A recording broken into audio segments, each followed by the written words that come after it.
Are you worried about Congress playing politics with the raising of the debt ceiling? What would this do to Berkshire Hathaway stock and to the overall economy?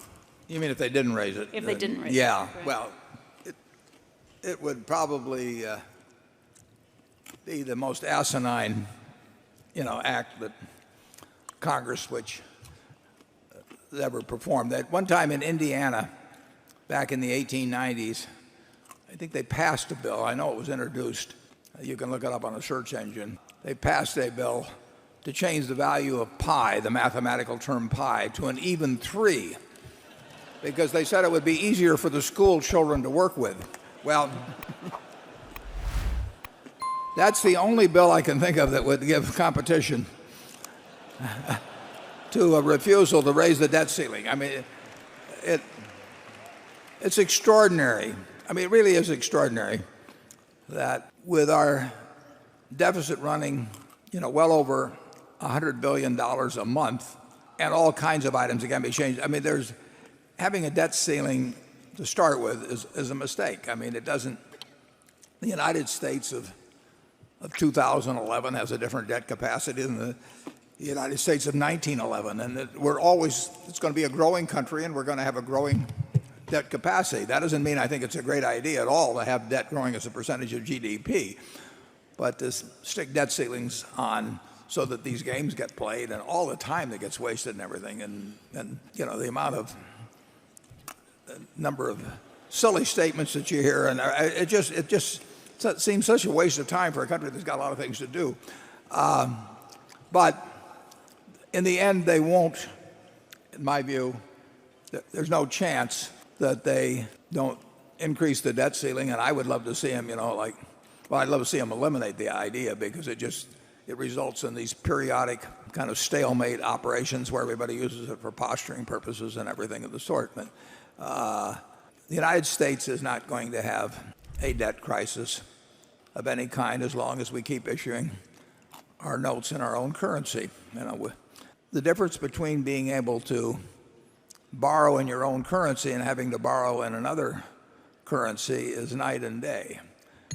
The only thing we have to worry about is the printing press and inflation. And if you're a member of the European Monetary Union, you have to worry about, you can't print money. You can go and get your co-members to try and help you out. But giving up the right to issue debt in your own currency is a huge step, and the United States has not done it. I don't know whether we've ever issued U.S. bonds in any other currency, but we certainly haven't made a habit of it. And the Japanese, incidentally, which have a very high ratio of debt to GDP, also have consistently borrowed in their own currency. And believe me, when it's time to pay somebody back, and you have a choice of paying, and you're forced to pay in somebody else's currency versus paying in your own, it's an entirely different proposition. Matter of fact, Charlie and I, we were trying to buy that bank back in Chicago. Yeah, in Chicago in the late 1960s. And this was a time of really tight money, and tight money was different then than tight money is today. I mean, tight money meant no money. And we wanted to buy this bank, and they wanted, the only place we could find some money, I think, was in Kuwait in dinars, wasn't it? Kuwait dinars. Yeah, and I thought to myself, and Charlie concurred, who the hell knew what they were going to say the value of the dinar was when we went to pay it back? I mean, it was not something over which we had a lot of control. So we decided not to borrow the money in dinars, even though I kind of wish we'd bought the bank. But, Charlie, have you got anything to say on that? No. I do think, I remember an era when we had a bipartisan foreign policy and all that. And I liked that era. And that was the Marshall Plan, and a lot of wonderful, constructive things were done. And they were generous things. Now it seems to me that both parties are trying to compete to see who can be the most stupid. And they keep topping one another.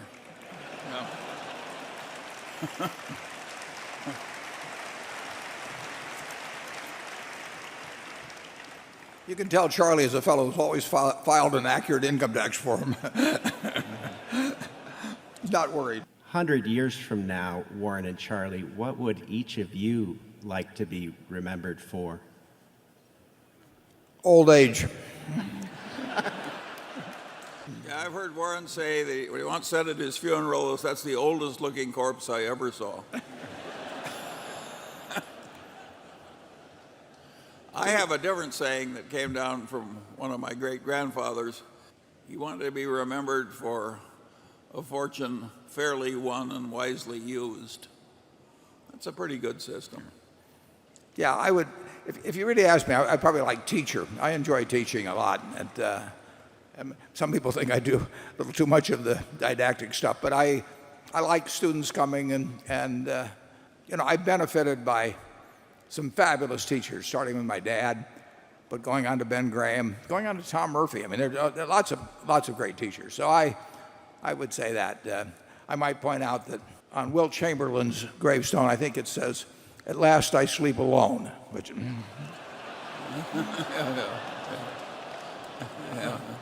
Well, we have some people from Kansas here anyway. Okay, Becky.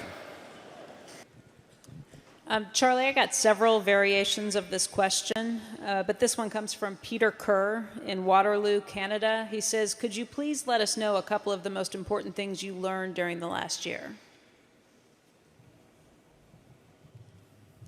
I'll let Charlie go first.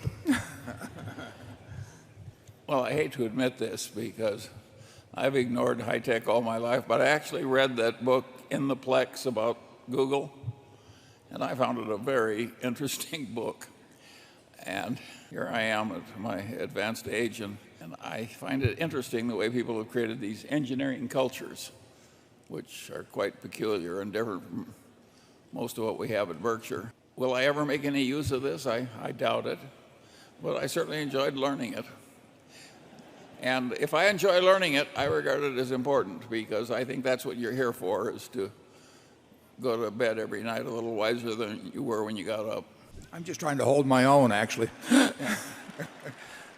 No, what I learned in the last year is that I'm going to have Charlie write the next press release.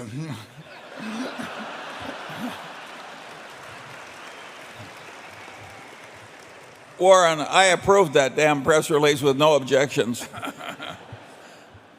The Berkshire shareholders are going to be in terrible trouble if they're relying on me to fix your errors.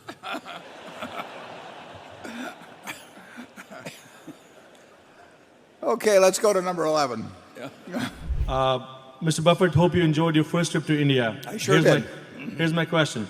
One of the most important things that drive people are incentives. But if you live in a rich society, it's very hard to get your kids to work hard and reach their full potential because they just don't need to. So if you or Charlie decide to have a kid in the next 5 years, There'll be a star in the east. It will take more than a decision.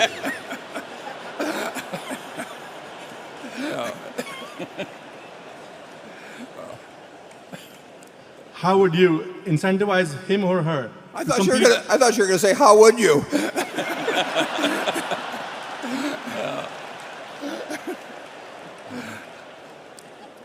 No, it's a good question. I apologize for interrupting.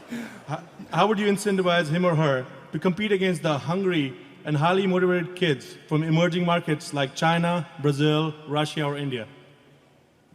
Yeah, I think certainly that if you are very rich and you bring up your kids to think that they are more important in society or that they have some special privilege simply because they came out of the right womb, that's just a terrible mistake. But Charlie has raised 8 children that I know quite well, most of them, and I don't think any of them have that sense. But if you really are going to raise your kids to think that other people should do all the work for them and that they will be entitled to sit around and fan themselves for the rest of their lives, I mean, you will probably not get a good result.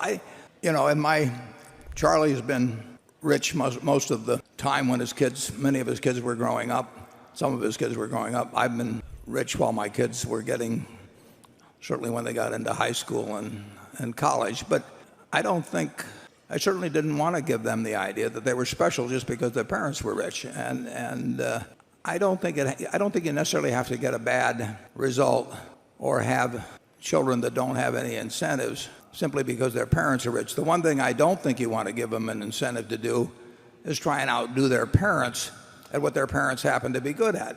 I don't think that makes sense whether you're a professional athlete or a rich person or whatever it may be, a great novelist or you name it. But I really think if you're rich and your kids turn out to have no incentives, I don't think you should point at them. I think you should probably point at yourself. Charlie? Well, I don't think you can raise children in an affluent family and have them love working 60 hours a week in the hot sun digging fence post holes or something. That's not going to work. So to some extent you are destroying certain kinds of incentives. And my advice to you is to lose your fight as gracefully as you can.